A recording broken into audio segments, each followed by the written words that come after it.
I welcome you back to the forge of Anima Vestra. I see you, and I recognize that quiet, persistent ache in your chest. It's the mark of a soul that knows it's living as a character in a story it never chose. I'm Alexander, and I'm not speaking from theory. I'm speaking from scars, from the wreckage of a man who nearly disappeared trying to be everything to everyone. I've stood where you're standing now, and I can tell you this with brutal honesty. The most exhausted version of a man is the one who is trying to be loved by everyone. I spent years as a master of the yes. I believed, with a sincerity that makes me cringe now, that if I could smooth every edge, if I could be helpful enough, kind enough, agreeable enough, I would finally be safe. I thought becoming indispensable would build a fortress of loyalty, but I wasn't building a fortress. I was building a cage, and I was the one locking the door from the inside. I used to wake up and check the wind without realizing it. I would scan faces, friends, colleagues, even strangers, trying to figure out who I needed to be that day. I became a politician of my own existence, running a never-ending campaign for approval that would never truly be won. And that is the trap. When you chase universal approval, you stop being a person. You become a mirror, a hollow reflection of other people's expectations. And the tragedy of a mirror is that it has no face of its own. When the room is empty, it has nothing to show. I remember the night the truth finally broke me. I was surrounded by people who supposedly loved me, yet I felt an isolation so deep it was physical, and I realized something that cut like a blade. If I stopped performing, even for a moment, if I spoke a truth that made them uncomfortable or chose my own soul over their convenience, the love would vanish like smoke. They didn't love me. They loved the shadow I cast to keep them comfortable. I had committed the most dangerous mistake a man can make. I traded my sovereignty for a seat at a table where I wasn't even respected. That's when Machiavelli found me. Most people open The Prince and see a handbook for tyrants. But I read it in the silence of my own failure and saw something else. A surgeon. Machiavelli wasn't interested in how men should live in a fairy tale world. He was describing how men actually live in a world full of appetite, fear, and predators. He understood this. A man who tries to stay good in a world full of predators often gets crushed. Not because goodness is weak, but because being naive is.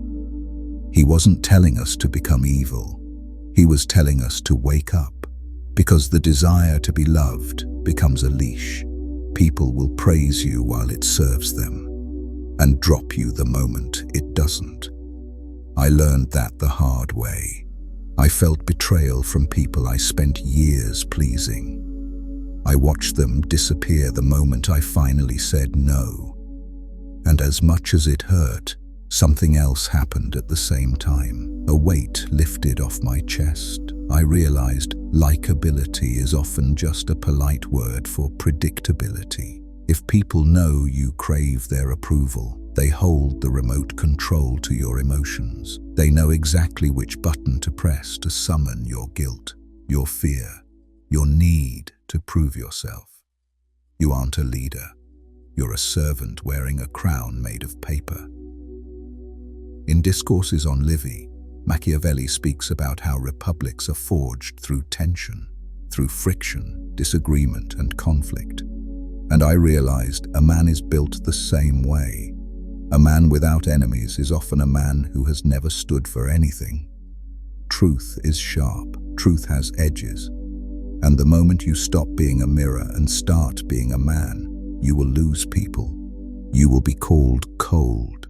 You will be called arrogant. You will be told you changed. Let them speak. I'm telling you this because I survived the transition. I walked through the fire of being disliked and came out the other side with something approval can never give you: my soul intact. I stopped asking permission to exist. I realized that fire in your chest wasn't meant to keep everyone else warm while you froze to death. It was meant to forge a life that finally belongs to you. This is the first step. Admit the addiction. Admit how deeply you've been drinking the drug of approval. Look in the mirror and understand. The man staring back at you might be a stranger you learned to play. We are going to strip the lies. We are going to study power, not to become monsters, but to stop living as prey. We are going to understand why the prince must learn how not to be good when goodness is being used to control him. If you're tired of being a shadow, if you're tired of performing, listen closely. The path to sovereignty doesn't start with a yes to the world. It starts with a final, definitive no to everyone else's expectations. I need you to understand something I had to learn in the dark, far away from easy answers and shallow self-help. There is a specific kind of terror that comes when you finally decide to stop being nice. Not dramatic terror, quiet terror. A cold sensation in the pit of your stomach, like your body is warning you, don't change, don't risk it. It feels like walking off a cliff, leaving behind the only safety net you've ever known, the approval of others. For years, I lived under a delusion. I believed that if I was kind, the world would be kind back. I believed love was the currency of leadership, and that by being the most agreeable man in the room, I was building a fortress of loyalty. But sitting with the weathered pages of Machiavelli's The Prince, staring at the scars of my own betrayals, I realized I had been trading in a currency with no fixed value. I was pouring my soul into people like water into cracked glass and calling it devotion. I was holding depreciating assets while the people I tried to buy with kindness were simply waiting for a better offer. Machiavelli asks the question every man must answer in the silence of his own soul. Is it better to be loved or feared? For a long time, my ego demanded love. I wanted the warmth of the crowd. I wanted people to say, Alexander is a good man, he's a friend to everyone. But Machiavelli's voice, cold, ancient, honest, reminded me, love is held together by a chain of obligation, and men break that chain the moment it becomes inconvenient. Fear, however, is held by a dread of consequence that doesn't evaporate with moods. Now listen, because this is where people misunderstand everything. Fear does not mean bullying. It does not mean cruelty. Cruelty is the tool of a weak man pretending to be strong. When I speak of fear, I'm speaking about respect born from immovable boundaries. The quiet dread people feel when they realize they cannot manipulate you, cannot guilt you, cannot predict your compliance, and cannot cross your standard without losing access to you. I had to become a man people were afraid to disappoint, not because I would punish, but because they knew this. If they crossed the line of my values, I would leave, cleanly, calmly, permanently. That is the kind of fear that creates stability. It tells the world, I am not a puppet. I am a sovereign man with a no that weighs like a mountain. I watched so many men, myself included, try to lead their families, businesses, friendships through being liked. And what happens? They are negotiated with, compromised, managed. They lie awake rehearsing how to deliver bad news gently, while the people they fear upsetting sleep like children. When you lead through the hunger to be loved, you become a slave to other people's moods. But when you build a foundation of respect, real consequences, you create space where truth can finally exist. In my own life, the moment I stopped caring if people liked my decisions was the moment they began respecting my direction. And then I saw the uglier truth. My niceness was not virtue, it was fear. I was nice because I was terrified of conflict, Nice because I didn't believe I could survive being the villain in someone else's story. Machiavelli says a prince must be both the fox and the lion. For years, I was only the fox, clever, socially graceful, strategic with kindness. But I was brittle. I had forgotten how to roar. I had forgotten that a man must know how not to be good when the situation demands it. Being good all the time isn't morality. It's a functional disability. It means you lack the tools to deal with wolves. So I had to integrate my shadow. I had to accept that my capacity for coldness, for detachment, for surgical ruthlessness was not a defect. It was armor. And if you're listening to this, I know something about you. You have a heart that wants to build and give. That's beautiful. But a garden without a fence is a buffet for the deer. Some people love you because you are easy to consume. They love the version of you that never pushes back, the version that can be guilt-tripped, the version that stays available even while it bleeds. I am here to help you stop being a victim of your own heart. I want you to feel the quiet power of standing in your truth, even when the room turns cold. Once your mission becomes more important than your popularity, the choice becomes simple. You choose respect that lasts over affection that fades. You choose the lion in a world that trained you to be a sheep. You trade the cheap currency of likes for the gold standard of sovereignty. We're moving deeper now. In the next part, we build the inner architecture of your life, a foundation no man can shake. Stay with me. The fire is just beginning to burn. Imagine a city with no walls. The gates are always open. Anyone can walk in, take what they want, and leave their trash in the streets. That city slowly loses its identity. It stops feeling like a home and becomes a passageway, used, drained, forgotten. For the longest time, that was my life. My mind was a soft republic, so desperate for peace and connection that I let every passing opinion, every demanding personality, every loud emotion set up camp inside my spirit. I was being invaded daily, and the most painful part is that I was the one handing out the keys. When I look back at the seasons where I felt most anxious and exhausted, it wasn't because I lacked potential, it was because I lacked foundation. I was trying to build a great life on a base made of maybe, and if they're okay with it. I was living like my choices needed permission to become real. That's when I went back to Machiavelli's discourses on Livy, not as a history lesson, but as a blueprint. He observed that a republic stays free, not by avoiding conflict, but by organizing it. And for men like us, trained to be peacekeepers, this truth is hard to swallow. Stability does not come from the absence of tension. It comes from the firm application of law. Rome didn't stay strong because everyone agreed. It stayed strong because its rules held under friction. The push and pull kept the laws sharp and the city protected.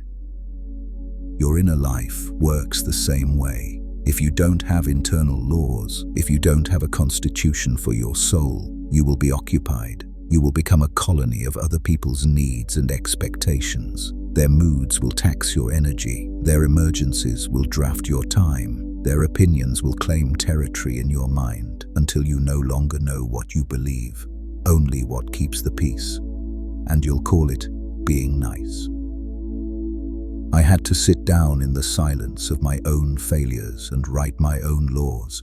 Not quotes, not affirmations, laws. I had to decide what was non-negotiable, because I realized something humiliating. I had been nice to my weaknesses for so long that they had become the leaders of my mind.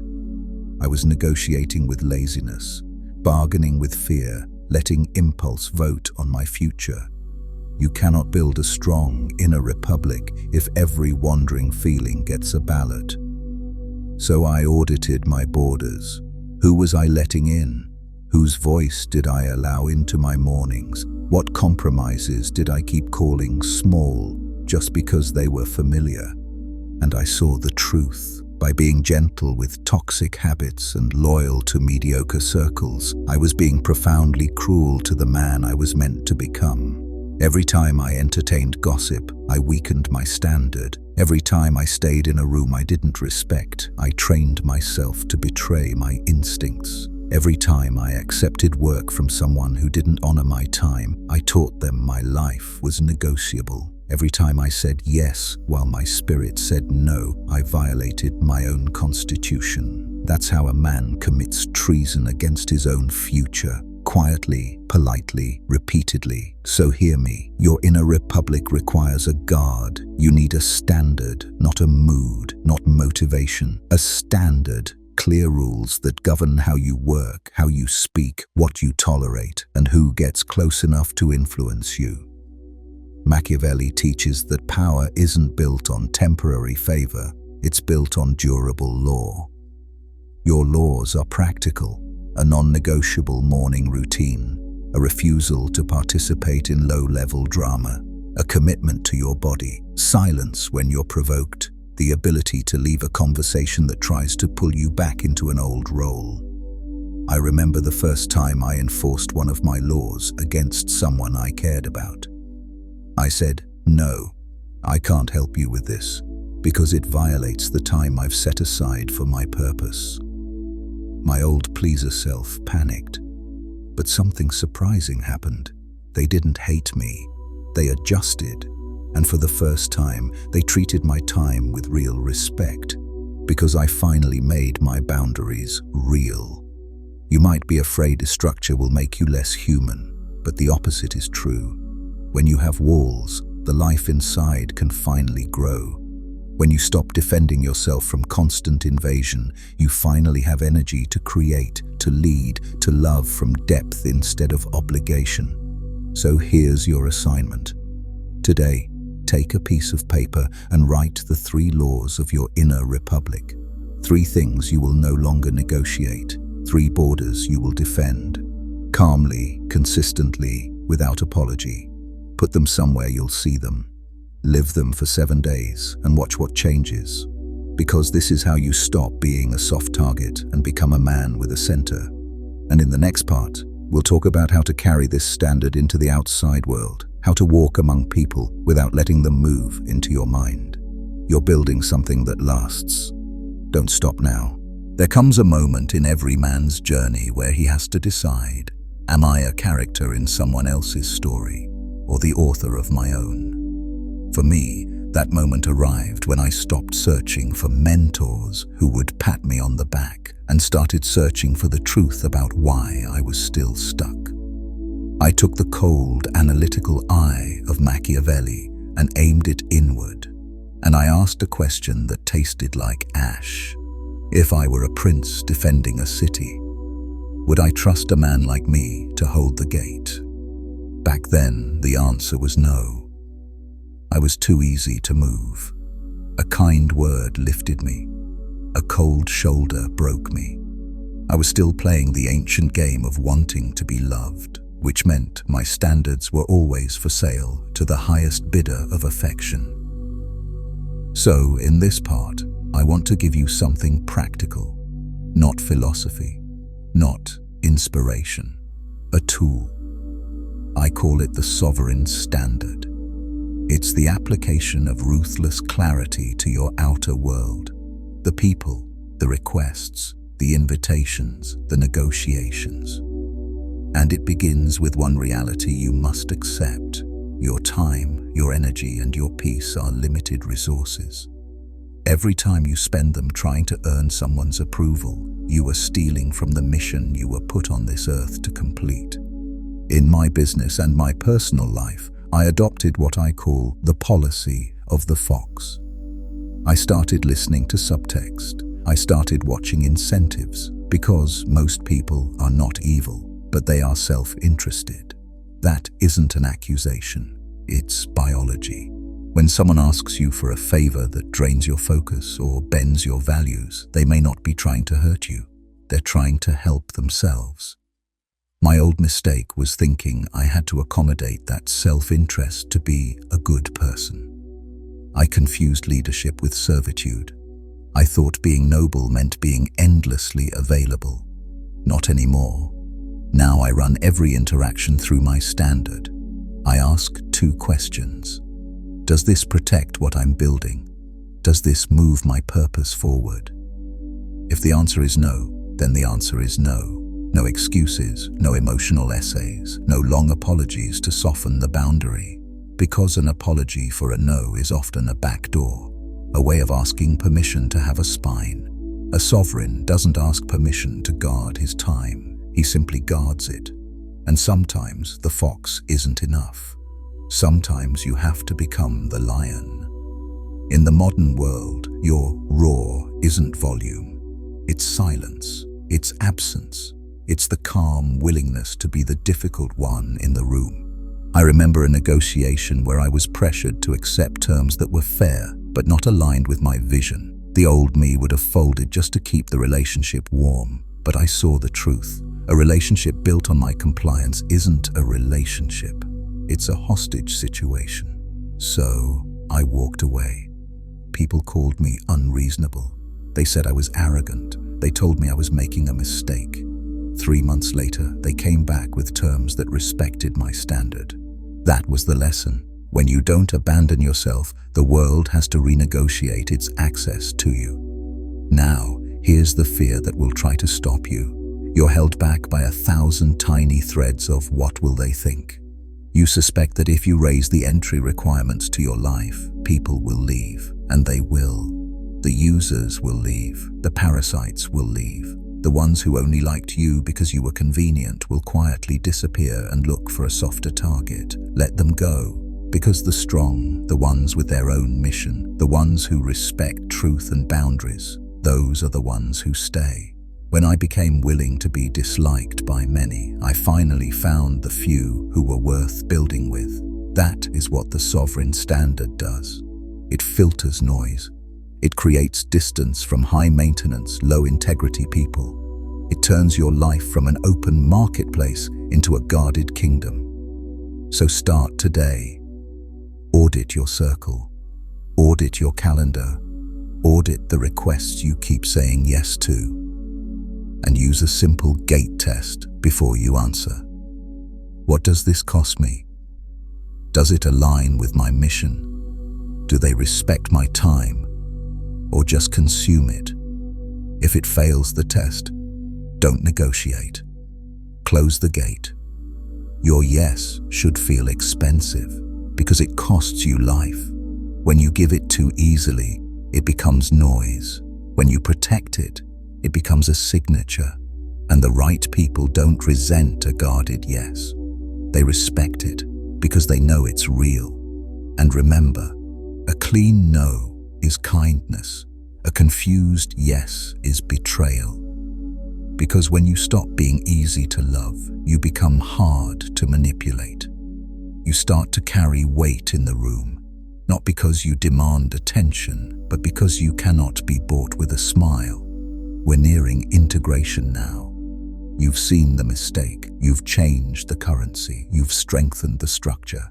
Next, we bring it all into the world. How to move through crowds without surrendering your center. The path is narrow, but for the first time, the view is clear. I want to leave you with a final vision, something it took me years to distill from the chaos of my own ambition. Being a sovereign soul does not mean you become a statue. It does not mean you become a cold, unfeeling machine locked in a fortress of isolation. That isn't strength. That's fear wearing discipline like a costume. And I need you to hear this clearly. If your boundaries turn you bitter, you didn't build a code. You built a prison. The real victory, the integration, is reaching a place where your kindness becomes a choice, not a compulsion. Where you can be warm without being weak. Where you can love without begging. where your generosity comes from fullness, not from hunger. I have reached a point where I can be incredibly generous, deeply loyal, and the first to lend a hand, but I do it from power, never from need. I no longer trade my kindness for approval. I don't offer my help as a bribe so you won't speak ill of me. I don't chase gratitude like it's oxygen. I give when it aligns with my sovereign code, and I walk away when it doesn't. No resentment, no speeches, just clarity. Because when you stop living as a mirror and start living as a source, the world loses its ability to shake you. This is the ultimate truth Machiavelli dragged out of the shadows. The greatest territory you will ever conquer is the space between your ears. If you can govern your impulses, if you can hold your standard when the crowd screams for you to conform, then the world has no choice but to respect your gravity. Not because you demand it, because you embody it. When I look at the flame of Anima Vestra, I don't just see a logo. I see the inner spark every true prince must protect. A flame that consumes excuses. A flame that burns away the starving need for validation until only purpose remains, heavy, quiet, undeniable. I used to fear the dark. I used to fear being alone with my own thoughts, because those thoughts whispered that I wasn't doing enough to be accepted. But I learned something. Solitude is not punishment. It is oxygen. It is the only place where the sovereign soul can breathe without performing. It is where you hear your own spirit again, without applause, without criticism, without the constant pressure to be easy. So I don't want you to walk away from this with a few strategies from a 500-year-old book. I want you to walk away different. And here is the sign you're doing it right. You will feel resistance. You will feel the old urge to explain yourself, to soften your edges, to prove you're still good. Let that urge pass. Hold your posture. Do not argue your boundaries into existence. Live them. Repetition turns a decision into an identity. Tonight, take 10 minutes and sit in silence. Ask yourself, where am I still selling myself for peace? Where am I still negotiating with what I know is true? Then choose one law to enforce tomorrow. One clean no, one protected hour. One refusal to entertain the low and the cheap. That is how a man becomes stable. Stop asking if people like you. That is a question for children and politicians. Start asking if you respect yourself. Stop asking for permission to be powerful, to be wealthy, to be dominant in your field. Power is almost never given by the crowd. It is claimed by the man who realizes he no longer needs the crowd's permission to exist. In my own journey, the moment I stopped trying to be the good guy by everyone else's definition was the exact moment I began doing real good in the world. I became more useful, more loving, more effective because I wasn't leaking myself into every room just to stay safe. You are the prince of your domain, the architect of your inner republic, the sovereign of your soul. Don't let the modern world's obsession with niceness trick you into becoming a slave again. Keep your laws firm, keep your standards clear. Guard your inner flame with measured lion-like ferocity. And remember, one of the most dangerous mistakes a man can make is forgetting who he is just to keep someone else comfortable. I'm speaking to you like this because I know how heavy that mask is. I know the pain of feeling your potential rot under other people's expectations. I walked through that fire, and I came back to tell you the truth. It is better on this side. The air is thinner, the path is lonelier, but the freedom is real. And it is worth the people you lose who only loved you when you were convenient. You have the map, you have the code. Now you need the courage to be misunderstood by the weak so you can be loyal to your own soul. The time for pleasing is over. the time for presiding has begun. I am Alexander, and this has been a transmission from the heart of Anima Vestra. Thank you for walking this path with me. Protect the flame in you and use your strength not to dominate, but to build, to lead, and to shield what is sacred. Go forth, stand in your truth, and never apologize for the fire in your soul. Until we meet again.